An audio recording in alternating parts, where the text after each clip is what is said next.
Rome had faced defeat before, but never like this. On a hot summer day into 16 BC, a smaller army did something no one believed possible. It surrounded Rome itself on the battlefield. What happened at Cannae would not just shock the Republic. It would redefine how wars are studied. For centuries, by 16 BC, Rome was no longer a small city fighting for survival. It was a growing republic with ambition stretching far beyond Italy. But ambition has a cost, and Rome was about to pay it. The conflict with Carthage, known as the Second Punic War, had already begun badly for Rome. Hannibal, the Carthaginian general, had done something no one thought practical. He marched an army, including war elephants, across the Alps into northern Italy. The journey itself was brutal. Many men and animals were lost, but those who survived entered Roman territory from a direction few had prepared to defend. Rome had expected war at sea or in Spain. It did not expect an invasion from the mountains. The shock was immediate.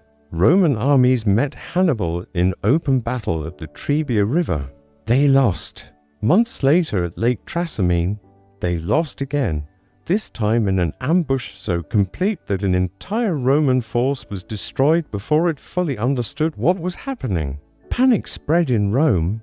The Republic had always believed in its military system.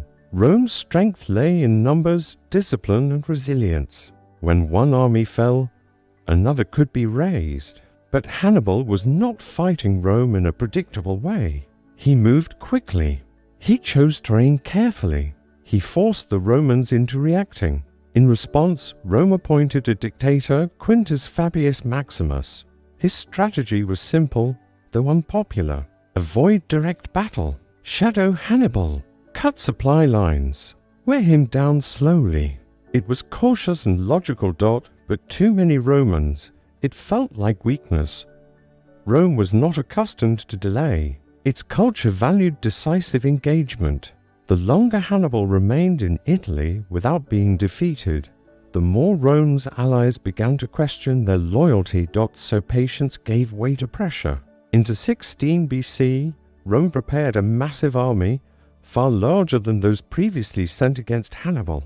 Estimates vary, but it was one of the largest forces Rome had ever assembled. The logic was straightforward: if smaller armies failed, a larger one would succeed. The consuls in command that year were Lucius Aemilius Paulus and Gaius Terentius Varro. Leadership rotated daily between them, a political arrangement reflecting the Republic's structure. But shared command can create uncertainty, especially in moments requiring singular clarity. The Roman army marched south toward the town of Cannae in Apulia. Hannibal had positioned himself near grain supplies, threatening Rome's food resources.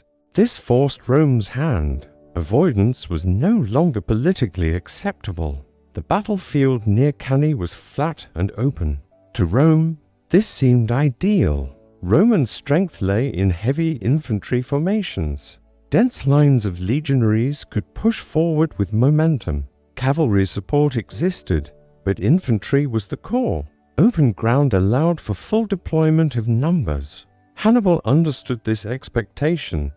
His army was smaller, composed of North African infantry, Iberian swordsmen, Gallic warriors, and Numidian cavalry. It was diverse in training and equipment, but it was unified in one critical element: confidence in their commander. Hannibal studied Roman behavior carefully.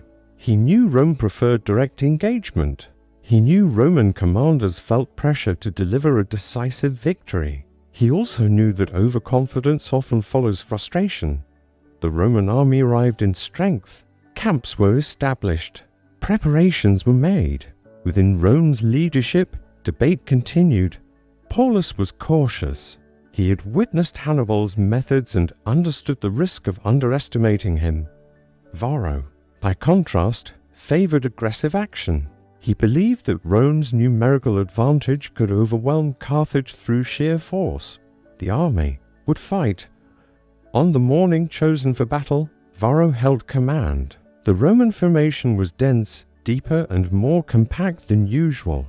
Instead of stretching the line wide, they stacked infantry into a thick central mass, intending to punch directly through Hannibal's center. The belief was simple: break the enemy line and victory follows. Hannibal arranged his forces differently. At the center, he placed Iberian and Gallic infantry in a slight outward curve, facing the Roman mass. On the flanks stood his stronger African infantry, disciplined, experienced, and positioned slightly back from the center. His cavalry guarded the wings. The setup looked vulnerable in the middle. To Roman eyes, this appeared to confirm their expectation.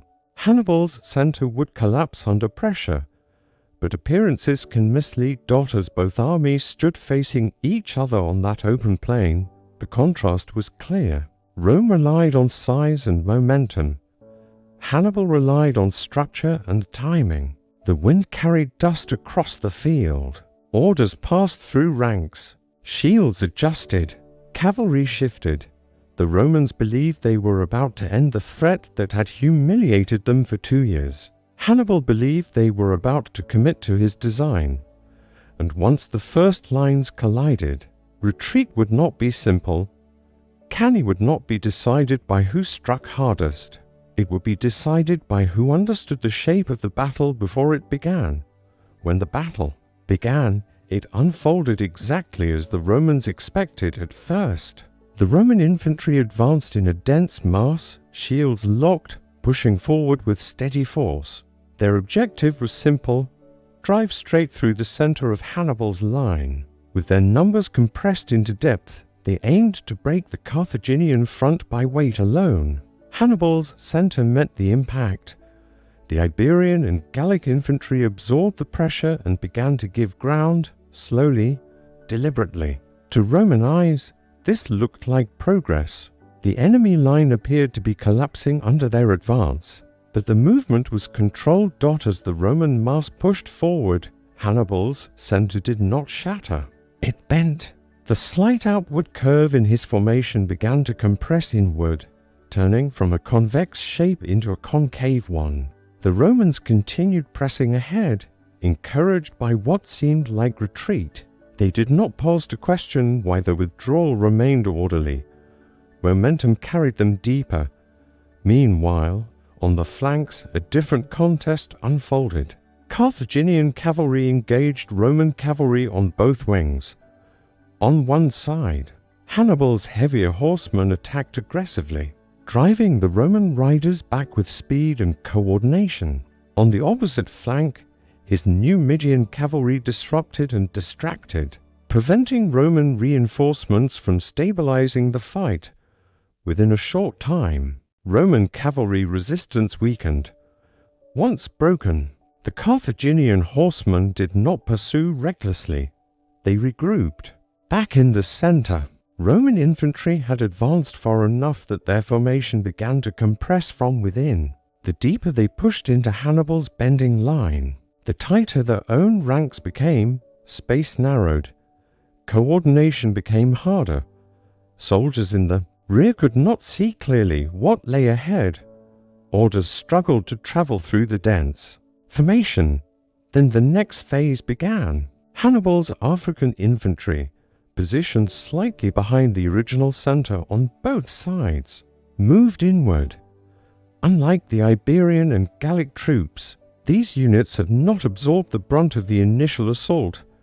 They were fresh, disciplined, and waiting for the moment to act. As the Roman infantry pressed forward into the concave center, the African infantry struck from both flanks. The effect was immediate. What had been a forward drive turned into lateral pressure. Roman soldiers found themselves attacked from the sides while still pushing ahead. The formation that had been designed for penetration was not structured for defense on multiple fronts. At the same time, the Carthaginian cavalry, having routed Roman horsemen, returned to the battlefield. Instead of chasing fleeing units, they circled behind the Roman infantry and closed the rear. The Roman army was now surrounded. This did not happen in an instant. It unfolded over time as realization replaced momentum. Soldiers at the front continued fighting, unaware of the full encirclement. Those at the rear began to understand that retreat was no longer possible. The Roman formation had become a trapped mass dot inside the tightening circle. Space disappeared. Movement became restricted. Weapons were harder to swing. The density that once provided strength now created suffocation. Men could not maneuver freely. Those who fell were trampled or pinned beneath others. Carthaginian forces did not rush wildly. They compressed steadily, reducing space step by step. The encirclement tightened like a drawn cord. Roman leadership attempted to reorganize, but with pressure on all sides, coordination broke down. Signals failed. Units could not pivot effectively. The very structure that had given Rome confidence at the start now prevented adaptation. Hannibal had anticipated exactly this outcome. He had allowed the Romans to advance where they believed they were strongest. He had shaped the battlefield not by force alone, but by inviting overcommitment. Hours passed. The Roman army, one of the largest ever assembled by the Republic, was contained on open ground. No river blocked them.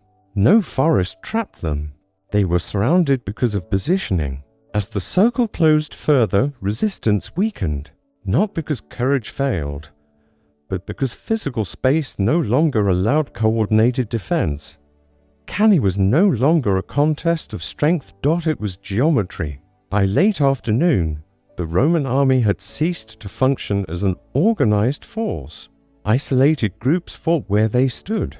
Others attempted to break through thin sections of the encirclement with limited success. The field that had seemed ideal for Roman dominance had become a controlled enclosure. Hannibal had not defeated Rome by charging harder. He had allowed Rome to defeat itself within his design. And as the final hours approached, the scale of the disaster became clear. The Republic had committed everything to one decisive blow instead. It had walked into a structure from which there was no exit. By the time the fighting at Cannae ended, the scale of the loss was difficult to measure in a single glance. The Roman army had not simply been defeated, it had been dismantled. Ancient sources estimate tens of thousands of Roman soldiers were killed in a single day.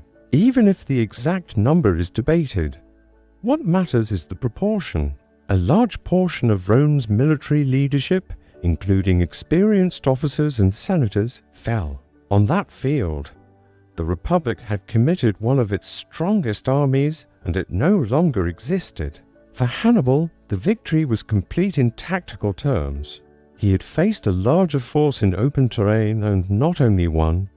He had surrounded and destroyed it. The double envelopment at Cannae would become one of the most studied battlefield maneuvers in military history. Commanders centuries later would analyze the geometry of that day, but the battle's consequences extended beyond tactics. The immediate question was simple: would Rome collapse? Many of Rome's allies in southern Italy reconsidered their loyalty. Some defected to Hannibal's side. Cities that once depended on Roman protection now doubted its strength. From the outside, the Republic appeared vulnerable. Hannibal had achieved something extraordinary. He had defeated Roman armies repeatedly. He had demonstrated superior tactical skill. He had shaken Rome's reputation. Yet Rome did not surrender. This was the part Hannibal could not control. Instead of negotiating peace, Rome responded with discipline. The Senate refused to ransom prisoners. New legions were raised. Young men, older men, even those previously exempt were called to serve. The Republic tightened its structure rather than loosening it. Rome made a difficult decision.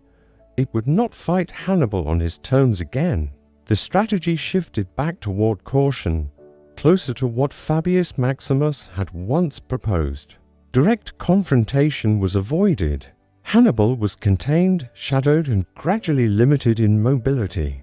Cannae had proven that Roman confidence could be exploited.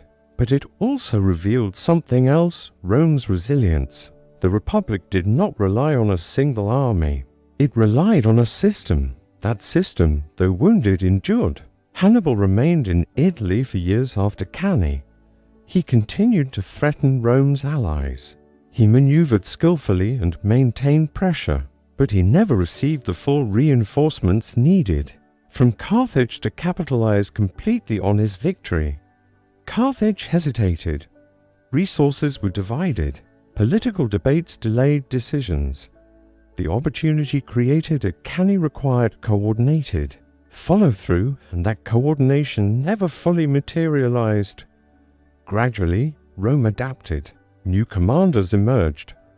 Roman forces carried the war beyond Italy, attacking Carthaginian holdings in Spain and eventually North Africa.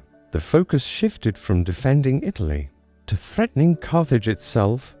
Years later, at the Battle of Zama, Hannibal would face a Roman army under Scipio Africanus, a commander who had studied Cannae carefully. There, Hannibal would be defeated. But Cannae never faded from memory. For Rome, it became a warning against overconfidence. It reinforced the importance of adaptability. It shaped future military doctrine, influencing how legions were deployed and how commanders assessed risk.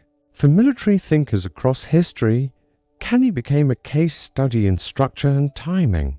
The concept of encirclement, allowing an enemy to advance into a controlled pocket before closing from the sides, was analyzed repeatedly in later centuries.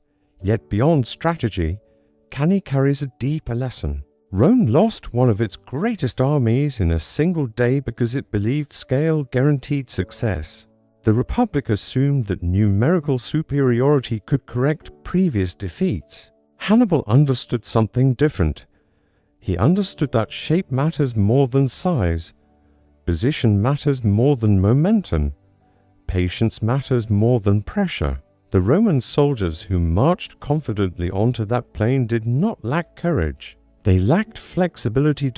And when the circle closed around them, bravery alone could not undo the design. Cannae stands as one of the clearest examples in history of how a battle can be won. Before the first collision, through preparation, anticipation, and understanding of human behavior. Hannibal did not overpower Rome. He redirected it.